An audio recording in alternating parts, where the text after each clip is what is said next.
ଓମ୍ ଶାନ୍ତି।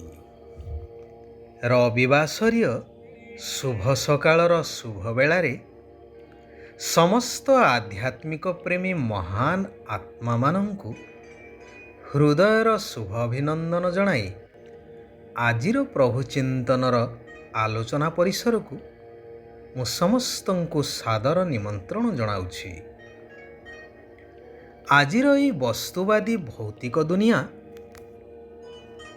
ଏପରି ହୋଇଯାଇଛି ଯେ ସମସ୍ତେ ଦେହ ସର୍ବସ୍ୱ ଭାବନା ନେଇ ଧାଇଁଛନ୍ତି। କାହାରିକୁ ଫୁର୍ସତ ନାହିଁ ବୁଝିବାକୁ କି କାହିଁକି ଧାଉଁଛୁ, କାହା ପାଇଁ ଧାଉଁଛୁ। ସୃଷ୍ଟି ନାଟକର ଅଟଳ ନିୟମ ଅନୁସାରେ ଏହି ଚକ୍ର ଘୂରି ଚାଲିଛି।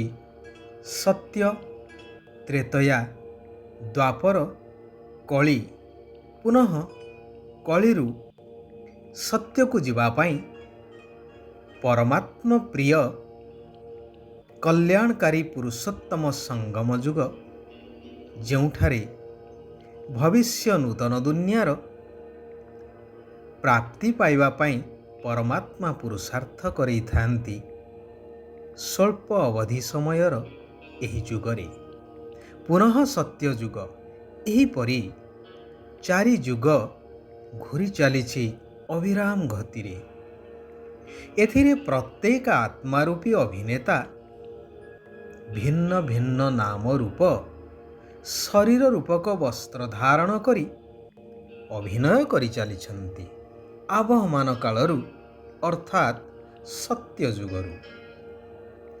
ତେବେ କଥା ହେଉଛି, ଏଇ ଜନ୍ମ ମରଣ ଚକ୍ରରେ ଆସି ଆସି ମନୁଷ୍ୟ ଏହି ନାଟକରେ ଏପରି ଭାବରେ ଛନ୍ଦି ହୋଇଯାଇଛି ଯେ ନିଜର ବାସ୍ତବିକ ଆତ୍ମିକ ସ୍ୱରୂପକୁ ଭୁଲି ନିଜକୁ ଶରୀର ବୋଲି ଭାବି ସାରିଲେଣି। ଏହି ବ୍ୟକ୍ତ ଶରୀର, ବ୍ୟକ୍ତ ଦୁନିଆର ଆକର୍ଷଣ ଏକ ପ୍ରକାର ଯାଦୁ ଲଗେଇ ଦେଇଛି ସମସ୍ତଙ୍କୁ, ଯେଉଁ କାରଣରୁ ସାରା ମନୁଷ୍ୟ ସୃଷ୍ଟି ଆଜି ରୋଗ, ଶୋକ, ଦୁଃଖ ଭୋଗ କରି ସମ୍ପୂର୍ଣ୍ଣ ଅଶାନ୍ତ ଜୀବନ ଜିଉଛନ୍ତି। ତେଣୁ ନିରାକାର ପରମାତ୍ମା ଭଗବାନ ଗୀତାର ମହାବାକ୍ୟ ଅନୁସାରେ ଏହି ବ୍ୟକ୍ତ ଦୁନିଆରେ ବ୍ୟକ୍ତ ଶରୀରର ଆଧାର ନେଇ ଆସିଛନ୍ତି ଏକ ସତ୍ୟ ଧର୍ମ ସ୍ଥାପନ କରିବା ପାଇଁ। ଯେହେତୁ ଆତ୍ମାମାନେ ବହୁ କାଳରୁ ଦେହର ବନ୍ଧନରେ ରହି ଆସିଛନ୍ତି, ତେଣୁ ଏହି ସ୍ୱଳ୍ପ ଅବଧିର କଲ୍ୟାଣକାରୀ ପୁରୁଷୋତ୍ତମ ସଙ୍ଗମ ଯୁଗରେ ସାରା ପୁରୁଣା ବିକର୍ମ ଆଉ ପାପର ହିସାବ କିତାବକୁ ଚୁକ୍ତ କରି ଭବିଷ୍ୟ ସତ୍ୟଯୁଗୀ ଶ୍ରେଷ୍ଠ ଦୁନିଆର ଶ୍ରେଷ୍ଠ ଭାଗ୍ୟ ଗଢ଼ିବା ପାଇଁ ତୀବ୍ର ଗତିର ପୁରୁଷାର୍ଥ କରିବାର ଆବଶ୍ୟକତା ହିଁ ରହିଛି। ତେଣୁ ଅବ୍ୟକ୍ତ ବାପ ଦାଦା ଉଡ଼ିବା କଳାର ଅନୁଭବ କରିବା ପାଇଁ 2ଟି କଥାର ସନ୍ତୁଳନ ରଖିବାର ଉପଦେଶ ଦେଉଛନ୍ତି, ଯଥା ଜ୍ଞାନଯୁକ୍ତ ଭାବନା ଏବଂ ସ୍ନେହଯୁକ୍ତ ଯୋଗ। ଭଗବାନ ସମସ୍ତଙ୍କର ଉମଙ୍ଗ ଉତ୍ସାହକୁ ବଢ଼ାଇବା ପାଇଁ କହୁଛନ୍ତି, ମୁଁ ନିଜର ସ୍ନେହୀ ତଥା ଭାବନାମୂରତ ଆତ୍ମା ଏବଂ ଜ୍ଞାନ ସ୍ୱରୂପ ଯୋଗୀ ଆତ୍ମିକ ସନ୍ତାନମାନଙ୍କୁ ଦେଖୁଛି ଆଉ ହର୍ଷିତ ହେଉଛି।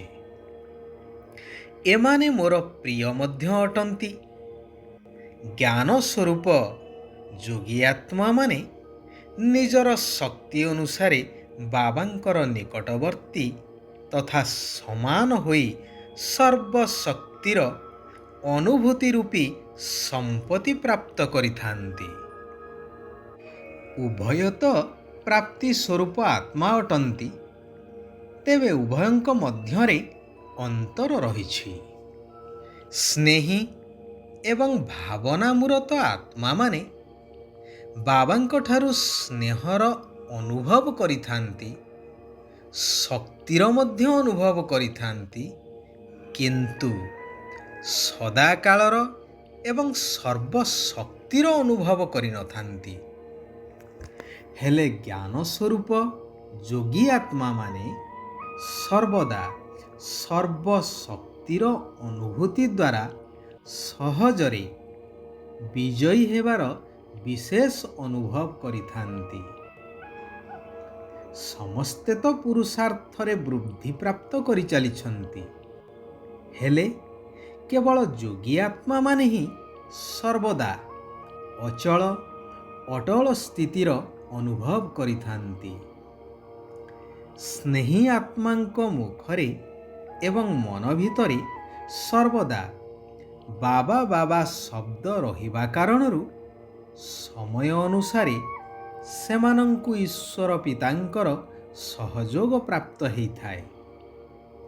କିନ୍ତୁ ଜ୍ଞାନୀ ଯୋଗୀ ଆତ୍ମାମାନେ ଭଗବାନଙ୍କର ସମାନ ହେବାର ପାଖାପାଖି ହେଇଥାନ୍ତି, ଅର୍ଥାତ୍ ବାପ ସମାନ ହେବାର ଅନୁଭବୀ ହୋଇଥାନ୍ତି। ସେଥିପାଇଁ ଶିବ ବାବା କହୁଛନ୍ତି, ଜ୍ଞାନଯୁକ୍ତ ଭାବନା ଏବଂ ସ୍ନେହ ସମ୍ପନ୍ନ ଯୋଗୀ ଏହି ଦୁଇଟିର ସନ୍ତୁଳନ ରଖ। ଏହା ହିଁ ଉଡ଼ିବାର କଳାର ଅନୁଭବ କରିଥାଏ। ଭଗବାନ କହୁଛନ୍ତି, ତୁମେମାନେ ମୋର ସୌଭାଗ୍ୟଶାଳୀ ଆତ୍ମିକ ସନ୍ତାନ। ମୋ ସମାନ ହେବାର ଲକ୍ଷ୍ୟ ରଖିଥିବା ମହାନ ଆତ୍ମା, ସର୍ବଦା ଅଚଳ ଅଟଳ ସ୍ଥିତିରେ ରହୁଥିବା ବିଶେଷ ଶ୍ରେଷ୍ଠ ସନ୍ତାନ ଅଟ।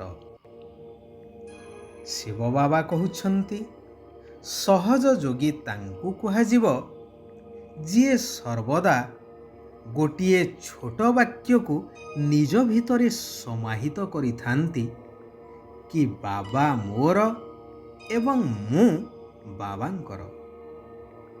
କାରଣ କଥାରେ ଅଛି ନା, जहाँ राम है वहाँ काम नहीं और जहाँ काम है वहाँ राम नहीं।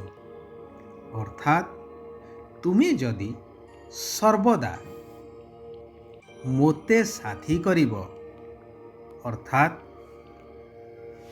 मु तुमर साथी रे सर्वदा रहिबी, तुमे मोते सर्व संबंध रे निज स्मृति रे रखिब, तेबे माया बा पंच विकार तुम पाखकु आसी पारिब नाही।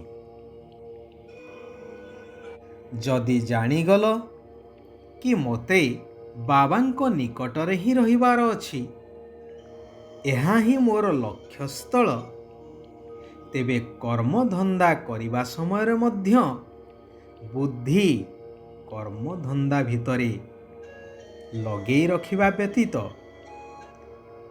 मो सहित बुद्धि को लगेई रखिबा दरकार, जद्वारा कर्म सुकर्म हेबा सहित सदा काल पाई माया विदाय नहीं जीव तुमठारु। तुमर भाग्य जाग्रत होई भविष्य नूतन सत्ययुगी दुनिया रे श्रेष्ठ पद प्राप्त होई पारिबो। बाबा कहुछंती, मोह रूपक सूक्ष्म सूता को समाप्त करी उड़ीबार कलारे उड़ुथिबा संपूर्ण फरिश्ता हुआ।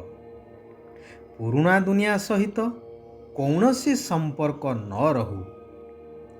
ई दुनियार कौनसी भी विनाशी पदार्थ देह देहर संबंध आदि ता आड़कू आकर्षित न करू।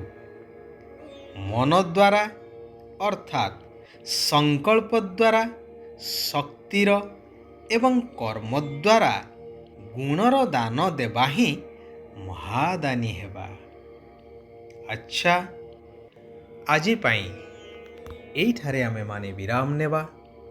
सारा विश्वर आत्मा मानंकर कल्याण हेउ, समस्ते सुख ଆଉ ଶାନ୍ତିର ଅନୁଭବ କରନ୍ତୁ। ଓମ୍ ଶାନ୍ତି।